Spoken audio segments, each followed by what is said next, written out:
بسم اللہ الرحمن الرحیم۔ میری امی 5 عورتوں کا علاج کرتی تھی، لیکن جس کمرے میں وہ عورتیں لے کر جاتی اس کمرے میں امی اور ان کی خادمہ کے علاوہ کوئی نہ جا سکتا۔ لیکن جب میری شادی ہوئی تو میری کوئی اولاد نہ ہوئی تھی۔ امی کو کہا کہ میرا علاج کریں، امی نے تو سختی سے منع کر دیا۔ پھر ایک دن امی کی خادمہ کو کہا کہ میری مدد کرو۔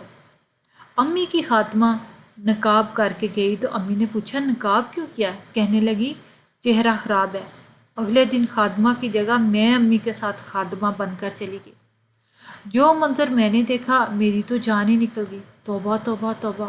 میری امی کا نام سرینا تھا۔ وہ اپنے دور کی سب سے زیادہ پڑھی لکھی خاتون تھی اور گاؤں کی پہلی ایسی لڑکی جو کہ ڈاکٹر بن رہی تھی، لیکن تعلیم پوری نہ ہو سکی کیونکہ ان کے والد صاحب اس دنیا سے چلے گئے۔ اس کے بعد میری امی نیم حکیم بن گئی اور وہ عورتوں کا علاج کرنے لگی۔ اسی طرح ان کی شادی میرے والد صاحب سے ہوگی اور میں اس دنیا میں آ گئی، اور اب میری عمر بھی شادی کی ہو چکی تھی۔ میری امی گھر میں ہی عورتوں کا علاج کرتی اور جس عورت کا وہ علاج کرتی اس کے ہاں اولاد ضرور ہوتی۔ بڑی پروکار امی اور پڑھی لکھی خاتون تھی، لیکن ایک بات بہت عجیب تھی کہ انہوں نے ایک خاص قسم کا کمرہ بنا رکھا تھا جہاں پر وہ عورتوں کا علاج کیا کرتی، اور میری عمر 17 سال ہو گئی تھی، لیکن آج تک میں نے وہ کمرہ نہیں دیکھا تھا۔ وہاں پر صرف اور صرف میری امی اور ان کی خادمہ بلقیس بی بی جا سکتی تھی، اس کے علاوہ کوئی نہ جاتا۔ اس کی عمر بھی میری امی جتنی ہی تھی۔ وہ میری امی کی دکھ سکھ کی ساتھی تھی۔ میری امی شادی سے پہلے ہی اسے جانتی تھی اور وہ دونوں ایک دوسرے کی بہت پکی سہیلیاں بھی تھیں، لیکن ایک بات بڑی عجیب تھی کہ اس کمرے میں چیخنے چلانے کی آوازیں بھی آتی تھیں، ایسی آوازیں جیسے عورت بچہ پیدا کر رہی ہو، لیکن یہاں پر تو بچہ پیدا نہیں ہوتا تھا۔ پھر اندر سے چیخنے چلانے کی آوازیں کیوں آتی تھی؟ میرا تو بچپن کا تجسس تھا، لیکن امی کبھی بھی مجھے اندر لے کر نہیں گئی تھی اور میرے بابا کو بھی نہیں جانے دیتی تھی۔ میرے بابا کا تو انہوں نے نوٹوں سے منہ بند کر رکھا تھا کیونکہ ہمارے گھر میں بہت زیادہ پیسے آتے تھے۔ امی کا ایک ایک مریض ان کو ہزاروں روپے دیکھا جایا کرتا، اور جب ان کو پتہ چلا کہ ان کا مسئلہ حل ہو گیا تو پھر تو وہ مٹھائی کپڑے سب کچھ لے کر آتے تھے۔ ہمارے گھر میں تو ہر ہفتے اس طرح کی چیزیں آتی رہتی تھیں۔ مٹھائی کھا کھا کر میرا وزن بھی بڑھ گیا تھا۔ بابا نے کہا کہ اس کی شادی کر دو، یہ تو اتنی بھاری ہوتی جا رہی ہے کہ اس کو کوئی لے گا بھی نہیں۔ بابا نے یہ بات مذاق میں کی تھی۔ مجھے بھی شادی کا بہت شوق تھا۔ میں نے کہا کہ اچھی بات ہے، میری شادی کروا دیں۔ بس میرا دماغ میری شادی میں لگ گیا۔ امی نے کوئی اچھا سا رشتہ دیکھ کر میری شادی بھی کروا دی۔ میرا شوہر اچھا تو تھا، لیکن میرے والدین کے بارے میں ہمیشہ مذاق کیا کرتا۔ خیر زندگی گزر رہی تھی، کبھی کبھی گھر آتی تھی، گھر والوں سے ملاقات ہو جاتی، خادمہ کے ساتھ بات ہو جاتی۔ خادمہ نے بھی ساری زندگی میری امی کے ساتھ ہی گزاری تھی۔ اپنی 4 بیٹیوں کی شادی بھی اس نے اسی نوکری سے ہی کی تھی اور گھر بھی بنا لیا تھا۔ ایسا بھی پتہ نہیں کون سا علاج کرتی تھی میری امی۔ ایک دن گھر آئی تو گھر میں ایک بہت بڑی مشین لائی گئی جو کہ بہت زیادہ مہنگی لگ رہی تھی اور امی کے کمرے کے باہر پڑی تھی کیونکہ اس کو اندر لے جانے کے لیے مزدوروں کی ضرورت تھی، اور میں نے امی سے کہا یہ کیا ہے؟ تو امی نے کہا یہ ایک میڈیکل کی بڑی جدید مشین ہے۔ میں نے کہا آپ اس مشین کا کیا کریں گی؟ آپ تو علاج کرتی ہیں نا، آپریشن تو نہیں کرتی؟ لیکن امی نے کہا یہ مشین میرے لیے بہت ضروری ہے اور ہمارا کام دگنا ہو جائے گا۔ میں نے کہا اتنے پیسے کما کر کیا کرنے ہیں آپ نے؟ بس کریں، آرام بھی کیا کریں۔ امی کہتی تھی کہ پیسوں کے بغیر کیا زندگی ہے؟ پیسہ تو ایسی چیز ہے جس کی ہر روز ضرورت ہوتی ہے۔ میرے سسرال میں میری نند کی کوئی جٹھانی تھی جس کے ہاں اولاد نہیں ہو رہی تھی۔ اس کے بارے میں مجھے پتہ چلا تو میں نے کہا کہ میری امی تو سارے جہان کے علاج کرتی پھرتی ہیں، آپ کا بھی علاج کر دیں گی؟ علاج ہوتا تو بہت مہنگا ہے۔ انہوں نے کہا کہ ہم سے تو پیسے نہ لیں، ہم تو ان کے رشتہ دار ہیں، جبکہ وہ ہمارے رشتہ دار تو نہیں لگتے تھے، وہ تو میری نند کی جٹھانی تھی۔ لیکن میری ساس نے کہا کہ امی کو کہنا ان کا علاج مفت کر دیں کیونکہ بیٹی کے سسرال کا معاملہ ہے اور اب معاملہ میرے بھی سسرال کا بن چکا تھا کہ میری ساس نے پہلی دفعہ کوئی بات مجھے کہی تھی۔ میں نے امی کو کہا، امی کہنے لگی، پاگل ہوگی کیا، اتنے زیادہ پیسے لگتے ہیں؟ میں نے کہا، کس بات کے پیسے لگتے ہیں، دوائی ہی تو دینی ہے، چپ کر کے آپ دے دیں اس کو، اس سے پیسے نہ لیں، اس کو اب میری عزت کا سوال ہے۔ تو امی نے ایک عجیب بات کہی، انہوں نے کہا کہ اس طرح سے بھی تیری عزت خراب ہو سکتی ہے۔ میں نے کہا، کیا مطلب، کیوں خراب ہو جائے گی؟ امی نے کہا کہ اگر اس کا علاج کیا پھر بھی کوئی فائدہ نہیں ہوا تو میں نے کہا کہ آپ جس کا بھی علاج کرتی ہیں اس کو فائدہ تو ضرور ہوتا ہے، تو کیوں نہیں ہوگا ان کو فائدہ؟ آج بڑی مشکل سے امی کو منایا۔ میرے بابا نے بھی کہا کہ بیٹی کے سسرال کا معاملہ ہے۔ میری والدہ نے مجھے ڈانٹا اور یہ بھی کہا کہ آئندہ اس طرح کا پنگا نہ لینا، اگر تم میرے پاس ایسے مریض لے کر آتی رہی بالکل بھی علاج نہیں کروں گی۔ بابا نے کہا تو میری والدہ مان گئی۔ میں نے بابا سے کہا کہ ان کو تو میری کوئی پرواہ ہی نہیں، تو بابا نے کہا کہ دن رات لوگوں کا علاج کر کے یہ تو پاگل ہو گئی ہے، ہر وقت اسی کمرے میں ہمیشہ گھسی رہتی ہے۔ میں نے کہا کہ آپ کبھی اس کمرے میں گئے؟ تو کہنے لگے، جب وہ کمرہ بنوا رہی تھی نا تب بھی وہاں پر گیا تھا، اس کے بعد تو کبھی نہیں گیا۔ کچھ بھی نہیں ہے وہاں بیٹے، وہاں پر صرف ڈاکٹری کا سامان پڑا ہوا ہے، اس نے ایک بیڈ اور ایک ٹیبل رکھا ہے اور 2-4 الماری ہیں، لیکن ایسا ہی تھا تو میری والدہ وہاں کسی کو جانے کیوں نہیں دیتی؟ خیر میری جٹھانی کا علاج شروع ہو گیا اور میں نے اسے پوچھا کہ کہاں پر بٹھایا تھا آپ کو؟ تو اس نے کہا کہ گھر کے ڈرائنگ روم میں ہی بٹھایا تھا۔ میں نے کہا کہ آپ کو کمرے میں لے کر نہیں گئے تھے؟ تو کہنے لگی، نہیں مجھے تو کسی کمرے میں نہیں لے کر گئے تھے، 2-4 ٹیسٹ کروائے اور میرا علاج شروع ہو گیا، دوائیاں لکھ کر دی تھی، کہتی ہیں کہ اگر قسمت میں ہوا تو ہو جائے گا ورنہ تو کوئی شرطیہ علاج نہیں ہے۔ میں حیران ہوگی کہ امی دنیا والوں کو تو یہی کہتی ہے کہ شرطیہ علاج ہے، بچہ ہوگا، نہیں ایسا ہو ہی نہیں سکتا کہ بچہ ہوتا تھا تبھی تو لوگ لاکھوں روپے دے کے جاتے۔ اب امی کو پیسے نہیں مل رہے تھے تو اس کا مطلب یہ نہیں تھا کہ وہ دل سے علاج نہیں کرتی۔ میری امی تو بڑی لالچی ہو گئی تھی۔ خیر میں نے سوچا کہ دیکھی جائے گی، جو ہوگا اس کے وہاں اولاد ہو جائے۔ میری امی نے نند کی جٹھانی کا علاج کیا لیکن اس کو کوئی فائدہ نہیں ہوا۔ انہوں نے کہا کہ ایسے ہی اپنی والدہ کی تعریفیں کر کر کے تم نے ہمارا دماغ خراب کر دیا تھا، کوئی فائدہ نہیں ہوا ہمیں، لیکن وہ عورت خود اچھی تھی، اس نے کہا کہ جب اللہ نے دینا ہوگا دے دے گی۔ آج کل تو یہی حالات ہیں، 1 مہینہ بھی اولاد نہ ہو تو لوگ باتیں بنانا شروع کر دیتے ہیں۔ میں بھی پریشان ہونے لگی کیونکہ شادی کو بھی میرے 7 مہینے ہو چکے تھے اور انہوں نے کہا تھا کہ تمہاری تو اپنی امی ہے، تم ان سے علاج کروا سکتی ہو اور مشورہ بھی لے سکتی ہو۔ اس نے مجھے کہا کہ دیر نہ کرنا، کہیں تمہارا بھی میرے والا ہی حال نہ ہو، کیونکہ پھر یہ لوگ کسی کو معاف نہیں کرتے۔ میں تو اسی خاندان کی تھی پھر بھی میرے پیچھے اتنی ساری باتیں کرتے ہیں، تمہیں تو پرائے خاندان سے لائے ہیں، تمہارے ساتھ تو پتہ نہیں کیا کیا کریں گے یہ۔ میں تو بہت پریشان ہوگی کیونکہ ابھی تو قدرتی دیر ہو رہی تھی۔ ایک دن میری ساس بھی بات کر رہی تھی، اس نے کہا کہ آج کل تو ہر دوسرے بندے کا یہی مسئلہ ہے، ابھی تک تو اس گھر میں بھی کوئی خوشخبری آ جانی چاہیے تھی لیکن آئی نہیں تھی۔ اللہ خیر کرے، تو 4 سال علاج کروایا پھر بھی کچھ نہیں ہوا، ابھی تو اس کے صرف 7 مہینے ہوئے ہیں، دیکھتے ہیں کیا ہوتا ہے۔ میں ان سب کی باتوں اور حرکتوں سے بہت پریشان ہو گئی تھی۔ میں نے اپنے شوہر کو بتائے بنا اپنی امی کو بتایا۔ میں ڈاکٹر کے پاس چلی گئی اور چیک اپ کروا لیا۔ ڈاکٹر نے میرے 2-4 ٹیسٹ کیے اور کہا کہ 2 دن بعد آ کے اپنے رزلٹ لے جانا۔ میں نے کہا کہ میں رزلٹ لینے نہیں آ سکتی، آپ مجھے فون پر ہی بھیج دینا۔ انہوں نے کہا ٹھیک ہے، میرا نمبر لے لیا۔ ڈاکٹر بہت اچھی تھی، سمجھ گئی تھی کہ میں بار بار چوری چوری گھر سے نہیں نکل سکتی۔ یہ 2 دن میں نے کیسے گزارے میں ہی جانتی ہوں۔ 2 دن کے بعد ڈاکٹر کی کال آئی اور اس نے رزلٹ بتا دیا۔ اس نے کہا کہ بیٹے آپ کے ساتھ بھی مسئلہ ہے اور اس مسئلے کے مطابق آپ کبھی ماں نہیں بن سکتی۔ میں آپ کو یہی ریکمنڈ کروں گی کہ آپ کوئی چھوٹا موٹا علاج کروا کے گولیاں وغیرہ کھا کے اپنی باڈی اور اپنی زندگی کو خراب نہ کرنا، بلکہ آپ IVF یعنی کہ ٹیسٹ ٹیوب بیبی کا علاج کروا لیں۔ علاج ہو جائے گا تو پھر اس کا رزلٹ نکلتا ہے۔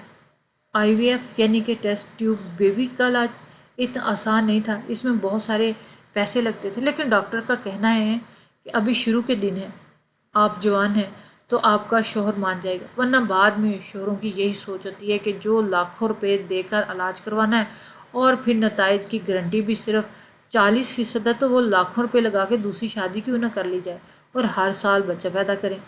میں بہت زیادہ پریشان ہوئی تھی، رات روتے ہوئے گزر گئی۔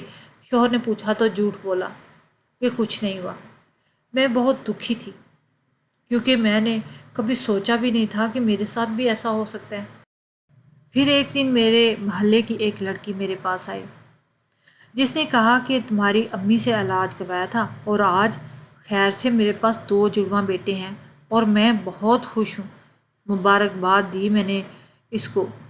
وہ میری امی کی تعریفیں کرتی رہی اور کہتی رہی کہ اللہ نے ان کے ہاتھ میں بڑی شفا دی ہے، جس کا بھی علاج کرتی ہیں ان کو شفا مل جاتی ہے۔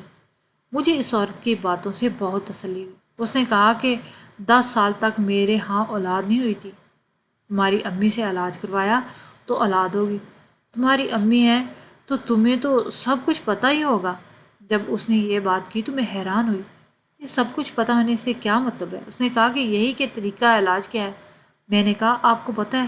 کیونکہ مجھے پتہ نہیں تھا۔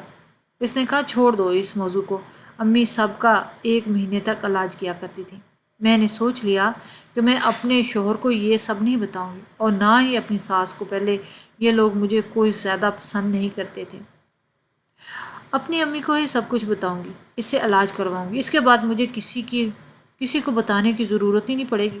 میں امی کی طرف چلی گئی، وہ صبح صبح ہی بہت زیادہ مصروف تھی، اسی کمرے میں بیٹھی ہوئی تھی، باہر ہی نہیں آ رہی تھی۔ مجھے اندر جانے کی اجازت نہیں تھی، بابا گھر پہ نہیں تھے۔ 4 گھنٹے انہوں نے مجھے انتظار کروایا۔ میں بہت غصے میں آ گئی۔ اس کے بعد میں نے ان کو کہا کہ ایک مسئلہ ہے۔ کیا مسئلہ ہے؟ پیسے چاہیے؟ تو میں نے کہا نہیں نہیں، پیسوں کی بات نہیں ہے۔ اور پھر اس کے بعد ان کو بتایا کہ مجھے ڈاکٹر نے کیا کہا ہے، رپورٹ بھی دکھائی ان کو جو ڈاکٹر نے مجھے فون پہ بھیجی تھی۔ انہوں نے کہا کہ رپورٹ تو یہی کہہ رہی ہے، تو اب کیا کیا جائے؟ یہ تو بڑا مسئلہ ہے۔ میں نے کہا کیا مسئلہ ہے؟ آپ کے لیے تو کوئی مسئلہ ہی نہیں ہے، آپ میرا علاج کر دیں۔ میری امی نے کہا کہ اس طرح کی بات کی تو مجھ سے برا کوئی نہ ہوگا، میں تیرا علاج نہیں کرواؤں گی، بالکل بھی نہیں۔ یہ تو وہی بات ہوگی نا کہ آپ سارے خاندان کو کھانا کھلا رہے ہیں اور میں نے پلیٹ دکھا کر کہا کہ مجھے بھی کھانا دے دیں۔ اس نے کہا کہ کھانا کھا کر گناہ ملتا ہے، مطلب میری والدہ نے اتنا برا رد عمل دیا جیسے وہ مر جائیں گی لیکن میرا علاج نہیں کریں گی۔ میں نے کہا کہ کیوں علاج نہیں کریں گی؟ بابا وہاں پر آ گئے، میں رو رہی تھی۔ بابا نے دیکھا کہ ایک دن بیٹی گھر آئی ہے، اوپر سے رو رہی ہے، تو پریشان ہو گئے۔ بابا ہمیشہ مجھ سے بہت پیار کیا کرتے تھے۔ انہوں نے کہا کہ کیوں رو رہی ہو؟ یہ تو امی نے کہا کہ ایمی فضول کی فرمائش کری ہے، میں نے ان کو ڈانٹ دیا ہے۔ امی نے یہ بات بابا کو نہیں بتائی کہ میں کبھی ماں نہیں بن سکتی۔ میں نے علاج کے لیے کہا اور وہ میرا علاج نہیں کری۔ ایک تو ان سے غلط بیانی کی اور جھوٹ بھی بولا۔ بابا نے کہا کہ کیوں پریشان ہوتی ہو، جو بھی چاہیے میں اپنی بیٹی کو لے دوں گا، میں تمہارے لیے چائے بناتا ہوں۔ بابا وہاں سے چلے گئے تو امی نے کہا کہ جو بھی ہو رہا ہے اللہ پر چھوڑ دو، خبردار جو یہاں پر علاج کی بات کی، میں تمہارا علاج کبھی بھی نہیں کروں گی، یہ بات اپنے دماغ میں رکھنا۔ میں واپس اپنے گھر آ گئی اور سوچنے لگی کہ امی نے مجھے ایسے کیوں کہا۔ پہلے تو وہ مجھے اس کمرے میں جانے نہیں دیتی تھی، جب میں نے اپنی دوست کو ان کے پاس بھیجا تو اس کو بھی اس کمرے میں لے کر نہیں گئی اور اس کا علاج کیا ہی نہیں تھا، تبھی تو اس کو کوئی فرق نہیں پڑا تھا۔ اور اب مجھ پر جب مصیبت آ گئی تو میرا بھی علاج نہیں کرنا چاہتی، کوئی تو گڑبڑ ضرور تھی۔ کیا میری والدہ جھوٹ بولا کرتی تھی، لوگوں کا علاج نہیں کرتی تھی؟ لیکن اگر جھوٹ بولتی تو پھر اس کے پاس اتنے لوگ اور اتنے سارے پیسے کہاں سے آتے تھے؟ پھر میں ہی کیوں میرا علاج کیوں نہیں کرنا چاہتی تھی جبکہ ساری دنیا کا علاج کرتی تھی؟ اب میری آخری امید بلقیس بی بی ہی تھی۔ انہوں نے بھی مجھے جاتے ہوئے دیکھ لیا۔ اگلے دن فون کیا کہ بیٹی کیا مسئلہ ہے، کیوں رو رہی تھی؟ اس نے بھی مجھے ماں بن کر پالا تھا، بچپن میں وہی تو میرا خیال رکھا کرتی تھی۔ امی تو پورا دن اپنے کام میں لگی رہتی۔ میں نے ان کو سب کچھ بتا دیا اور ان کے گھر چلی گئی۔ ان کو کہا کہ میری مدد کریں۔ انہوں نے کہا ٹھیک ہے، میں تمہاری مدد کرتی ہوں۔ کیونکہ اب یہ کام مجھے بھی غلط لگتا ہے۔ میں نے کہا کہ کیا مطلب ہے؟ میں تمہیں بتاؤں گی۔ اگلے دن وہ نقاب کر کے چلے گی۔ میں نے ان سے کہا کہ تم نے نقاب کیوں کر رکھا ہے؟ تو انہوں نے کہا اور جھوٹ بھی بولا کہ میرا چہرہ چل گیا، اسی لیے نقاب کیا۔ عجیب سا نشان پڑ گیا اور دوائی وغیرہ بھی لگائی۔ میں نے امی کو مصروف رکھا کہ انہیں دوبارہ یہ بات پوچھنی نہ پڑے۔ مجھے اس خاتمہ نے کہا کہ کل تم بھی نقاب کر کے جاؤ گی۔ میں نقاب کرنے کا جواز پہلے ہی دے چکی ہوں، اس لیے وہ تم سے سوال نہیں پوچھیں گی۔ میں نے کہا کہ مجھے بہت ڈر لگ رہا ہے، لیکن اس نے مجھ سے سب کچھ بتا دیا کہ تم نے ایسا کرنا اور جا کے کھڑے ہو جانا ہے، کوئی سوال پوچھے تو آگے سے ہوں ہاں میں جواب دینا ہے۔ کل کوئی ایسا کام بھی نہیں ہے، ایک ہی مریض ہے، اس کی اپائنٹمنٹ ہے، تمہیں خود ہی سب کچھ پتہ چل جائے گا۔ بیٹی تمہارے سارے سوالوں کے جواب مل جائیں گے، اور اب اگر تمہاری ماں کو سچ پتہ چل جائے تو کہنا کہ میں ہمیشہ کے لیے کام چھوڑ کے جا رہی ہوں۔ اب میں یہ کام نہیں کر سکتی، اس کام میں پیسے تھے، لیکن میں بڑی پریشان تھی کہ اگلے دن نقاب کر کے چلی گئی، اور امی نے واقعی کچھ سوال نہیں کیا۔ کمرے کے اندر سے دیکھا تو پورے آپریشن تھیٹر کا ہی ماحول تھا، بڑی بڑی مشینیں پڑی ہوئی تھیں، جبکہ بابا نے کہا تھا کہ ایک میز ہے اور کچھ الماریاں ہی ہیں۔ وہاں پر ایک عورت آئی اور امی نے کہا کہ مجھے اس کے ساتھ کام کرنا ہے، تم ذرا اس کی ہسٹری لکھ لو۔ جب میں نے اس کی ہسٹری فائل پڑھی تو اس میں بھی یہی لکھا ہوا تھا، وہ عورت کبھی ماں نہیں بن سکتی تھی اور اس کو بھی IVF ریکمنڈ کیا ہوا تھا۔ مشینوں پر بھی اسی طرح کی باتیں لکھی ہوئی تھیں۔ کیا امی یہاں پر IVF کر رہی تھی؟ لیکن یہ کیسے کر سکتی ہیں؟ امی تو ڈاکٹر نہیں تھی۔ امی نے اس عورت سے کہا کیا تم اپنی مرضی سے سب کچھ کروا رہی ہو؟ تو اس نے کہا ہاں، اب میں باز بن کے تانے نہیں سن سکتی۔ میں جانتی ہوں کہ یہ بچہ میرے شوہر کا نہیں کسی اور شخص کا ہے، لیکن آپ اس کو میرے اندر ڈال دیں، کیونکہ جب میں ماں بن جاؤں گی اور بچے ہو جائیں گے تو سب یہی سمجھے کہ میرے شوہر کا ہی بچہ ہے۔ میں باز بن کے تانے سن سن کر پاگل ہو گئی ہوں۔ میں نے اپنے منہ پہ ہاتھ رکھ لیا۔ اور اس کا مطلب کہ امی عورتوں کے ساتھ IVF کر رہی تھی، یعنی کہ ٹیسٹ ٹیوب بیبی، یعنی وہ بچے کو ان کے شوہروں کے نہیں ہیں، ایک ہی شخص سے تھے۔ تبھی امی نے اتنی مہنگی مہنگی مشینیں بھی منگوائی تھیں، اور حیرانگی کی یہ بات تھی کہ عورتیں خود اس عمل کے لیے راضی تھیں۔ یہ چھوٹا سا گاؤں تھا، یہاں پر لوگوں کو اتنی عقل کہاں تھی، اس لیے شاید وہ مان گئی ہوں، یا پھر باز بن کے تانے سن کر عورتوں پر یہ معاشرہ اتنا دباؤ ڈالتا ہے کہ وہ یہ کام کرنے کے لیے تیار ہو جاتی ہیں۔ جب وہ عورت چلی گئی تو میں نے اپنے چہرے سے نقاب ہٹا دیا، اور میری امی حیران و پریشان رہ گئی۔ اس لیے میری امی میرا علاج کرنا نہیں چاہتی تھی، کیونکہ وہ نہیں چاہتی تھی کہ میں اپنے شوہر کے علاوہ کسی ایسے شخص کے بچے کی ماں بنوں جس کو میں جانتی تک نہیں تھی۔ جو امی کر رہی تھی وہ غلط تھا۔ میں نے ان کو بہت باتیں سنائی۔ میں نے کہا کہ آپ بہت غلط کر رہی ہیں، آپ یہ کیا کر رہی ہیں؟ آپ لوگوں کی زندگیوں کو ایک دھوکے کی نظر کریں، وہ ساری زندگی دھوکے میں رہیں گے۔ تو امی نے کہا کہ میں جو کر رہی ہوں میں اس کو غلط نہیں سمجھتی، کیونکہ یہ بچے ہیں اور ان بچوں کو اس دنیا میں آنے کا حق ہے۔ میرے اس غلط کام سے اگر کسی عورت کی زندگی میں خوشیاں آ جاتی ہیں، لوگ اسے بھانج کہنا چھوڑ دیتے ہیں، تو اس سے اچھی بات کیا ہو سکتی ہے؟ لوگ آج بھی ٹیسٹ ٹیوب بیبی کے خلاف ہیں، کیونکہ ان کو لگتا ہے کہ یہ پرایا حمل ہوتا ہے۔ ہاں، یہ پرایا حمل ہوتا نہیں ہے، لیکن میں یہ پرایا حمل دے رہی ہوں لوگوں کو، کیونکہ میرے پاس اور کوئی حل نہیں ہے۔ میں عورتوں کی کوکھ میں جو بچے ڈال رہی ہیں وہ ان کے شوہروں کے نہیں ہیں، لیکن وہ بچے ہیں، وہ ایک جان ہے جو اس دنیا میں آنا چاہتی ہے، اور میں یہ کام ان عورتوں سے چھپ کر نہیں کری، ان کو سب کچھ بتاتی ہوں۔ یہ باقاعدہ کنٹیکٹ کرتی ہیں میرے ساتھ، تبھی تو اتنے سارے پیسے دے کے جاتی ہیں، پر یہ سب نہیں تمہارے ساتھ نہیں کر سکتی۔ میں نے اپنی والدہ کو کہا مجھے نہیں پتا آپ صحیح کریں یا غلط، لیکن بلکہ اس نے آپ کے لیے پیغام بھیجا ہے کہ وہ آپ کے ساتھ یہ کام نہیں کریں گی۔ وہ ہمیشہ کے لیے کام چھوڑ کر شہر چلی گئی ہیں۔ میں نہیں جانتی تھی کہ میری والدہ ٹھیک کری تھی یا غلط، بس میں وہاں سے واپس آ گئی، کاش کے راز کھلا ہی نہ ہوتا۔ مجھے عجیب سا محسوس ہو رہا تھا، مجھے امی جان پر کھیل رہی تھی۔ کل کو اگر کسی انسان کو یہ پتہ چل جاتا ہے، وہ اتنا غصہ ہو جاتا ہے، بدلہ لینے کے لیے آ جاتا ہے، تو پھر کیا کیا جا سکتا ہے؟ لیکن امی نے 1 سال بعد یہ کام چھوڑ دیا، شاید بلکہ اس کے جانے کے بعد اکیلے ان سے یہ کام نہیں ہو پا رہا تھا، سب کچھ ختم کر دیا۔ میں نے یہ بات کسی کو نہیں بتائی، بابا کو بھی نہیں، اپنے شوہر کو بتا دیا کہ ماں نہیں بن سکتی تھی، اور خاموش ہو گیا۔ اس نے کہا کہ جو ہوگا دیکھا جائے گا۔